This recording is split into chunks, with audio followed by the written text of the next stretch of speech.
안녕하세요. 단드로잉입니다. 오늘은 원 그리기입니다. 원을 제대로 그리려고 지우고 또 지우며 초긴장하셨던 경험 모두 갖고 계시죠? 생각만큼 원이 예쁘게 그려지지 않거든요.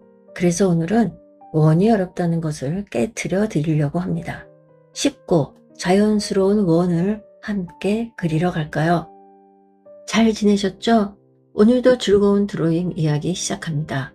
지금처럼 완벽한 동그라미를 그려야 잘 그린 원이 될까요? 지금처럼 곧은 선을 그어야 잘 그은 선이 될까요? 이런 선 말고 생각을 달리해서 이런 선은 어떨까요? 중간에 멈추기도 하고 일부러 삐뚤한 선을 그어보는 거예요. 지금 그은 선으로 원을 그어볼까요? 처음에 옆에 그렸던 원과는 많이 다른 느낌이지만 여전히 원입니다. 이 원으로 바퀴를 그리고 찻잔을 그린다고 원으로 안 볼 사람은 없을 거예요. 자, 이번에는 원을 바라보는 시각에 대한 겁니다. 자전거 바퀴를 이렇게 그려보겠습니다. 바퀴는 똑바로만 있지 않고 옆으로 틀어져 있겠죠? 이렇게 틀어져 있는 경우 원이 어떻게 보이게 될까요?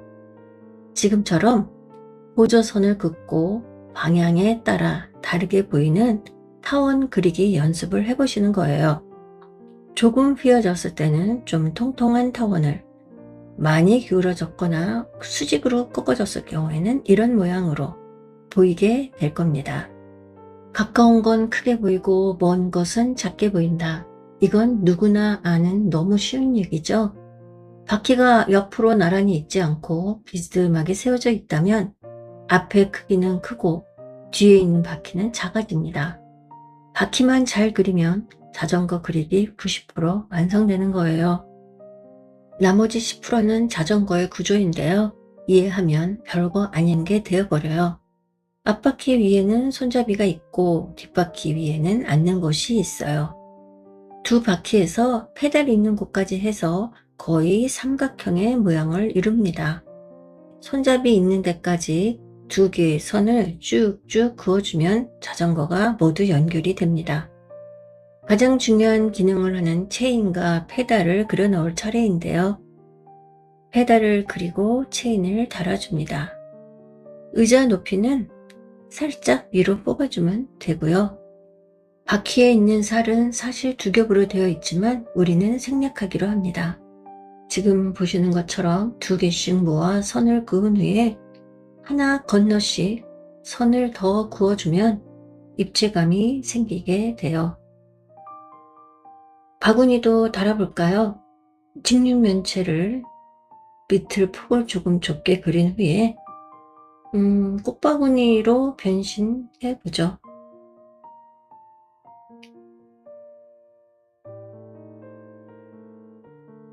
지금까지 내용을 정리하면 원을 직선으로 그리자. 기울어진 원은 타원으로 그리면 된다. 세워진 방향에 따라 원근감 있게 그린다. 모든 물체의 구조를 한 번만 알게 되면 훨씬 쉬워진다. 였습니다. 지금까지 알려드린 것을 기억하시면서 이제 본격적인 자전거 있는 풍경을 그려보겠습니다. 골목길로 어반스키지를 나가면 왜 그렇게 자전거가 여기저기 세워져 있는지요? 자전거뿐일까요? 배달 오토바이, 자동차도 길을 메꾸듯이 주차되어 있습니다. 있으면 더 분위기 있는 스케치가 될 걸 아는데도 그런 소재들을 피해가면서 그려오셨을 거예요. 이제는 그러지 않으셔도 됩니다. 자전거 떡하니 들어간 실력 업된 어반 스케치 그려가시기를 바랍니다. 세상의 물체 하나하나씩 섭렵해 간다는 마음으로 공부해 가시면 되세요. 차근차근하게요. 급하게 한다고 빨리 느는 건 아니더라고요. 실력도 오래 묵힌 된장처럼 고민이 쌓이고 시간이 쌓여야 느는 것 같습니다. 어반 스케치는 가벼운 그림이라고만 치부하지 마시고요. 현장에서 간단하게 그리더라도 그 안에 나의 철학이 있고 노력이 있는 어반 스케치는 달라질 겁니다. 철학이라고 해서 거창한 것이 아니라 나의 생각, 나의 느낌, 어떤 그림을 그리고 싶다는 생각, 방향, 뭐 그런 것들을 말하는 거예요. 누구와 비교도 하지 마시고 편안한 그림을 그리게 되는 그날까지 단드로잉이 함께 나아가겠습니다. 자전거의 선이 원래 가늘고 고와요. 배경을 그 분위기에 어울리게 곱게 그려볼 생각입니다. 주인공의 분위기를 살리고 싶은 노력 중에 하나예요. 그만큼 배경 처리도 그림에서 매우 중요합니다.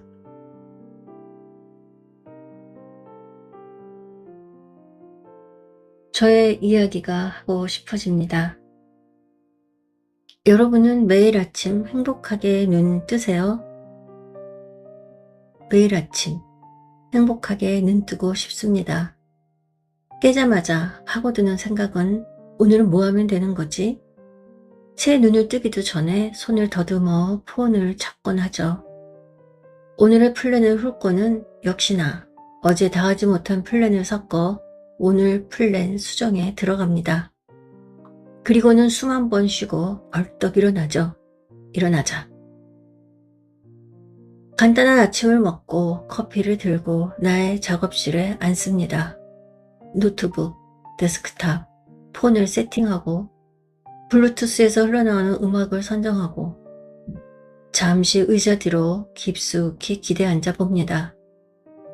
이제 시작이군, 하루가. 손을 길게 뻗어도 닿지 않는 커피잔을 향해 다시 몸을 일으킵니다. 호흡으로 마신 커피의 온도는 실망적입니다. 쉽게 식어버린 커피. 내 마음 같은 걸까? 차갑게 식었는데 안 식은 양 버티기만 하고 있는 건 아닐까? 핸들을 틀어 볼 때가 된 건 아닐까? 의식이 말짱해질 때면 어김없이 드는 의문입니다. 핸들을 튼다면 어디로 가야 하는 거지? 얼마 전에 다녀온 열리단길이 떠오릅니다. 그날의 쨍했던 햇빛을 잊을 수가 없어요. 6월의 햇빛과 초록 그리고 사람들. 그 속에 나. 아름다움의 절정이었죠. 우리는 서로의 눈길을 의식합니다. 그건 나쁘지 않았어요. 살짝씩 터치되는 그들의 시선은 내가 있다는 존재감을 깨닫게 해주곤 합니다. 사람과 사람 사이가 좋게 흐르려면 서로에 대한 신뢰입니다.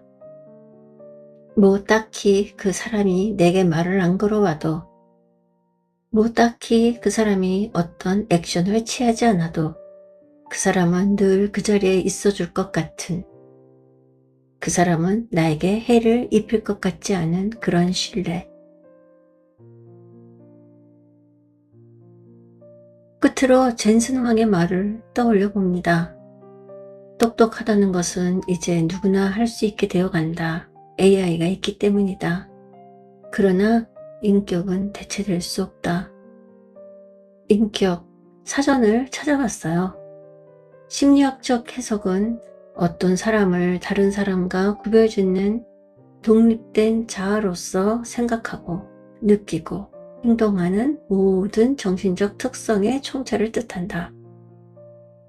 환경에 적응해 나가는 개인의 독특한 행동 양식이나 성격을 아우르는 말이다 라고 쓰여 있습니다. 다른 사람과 나를 구별짓는 것, 적응을 하기 위한 행동, 즉 인격이란 자의식과 공감 능력이라는 의미로 제게는 다가옵니다. 내가 나를 제대로 바라보기 위해 오늘도 여기저기에서 고군분투하는 분들께 응원을 보냅니다. 될 수 있으면 편견에서 벗어나 자유로워지시길 바랄게요. 지금쯤 여러분의 인격의 주소는 어디쯤이세요? 저의 하루를 시작하는 일상부터 어느 날의 열리단길 외출의 느낌까지 함께 말씀드렸어요. 남은 그림 끝까지 시청하셔서 자전거 풍경 마스터 하시길 바랄게요. 오늘도 함께 해주셔서 고맙습니다. 다음 영상에서 또 봬요.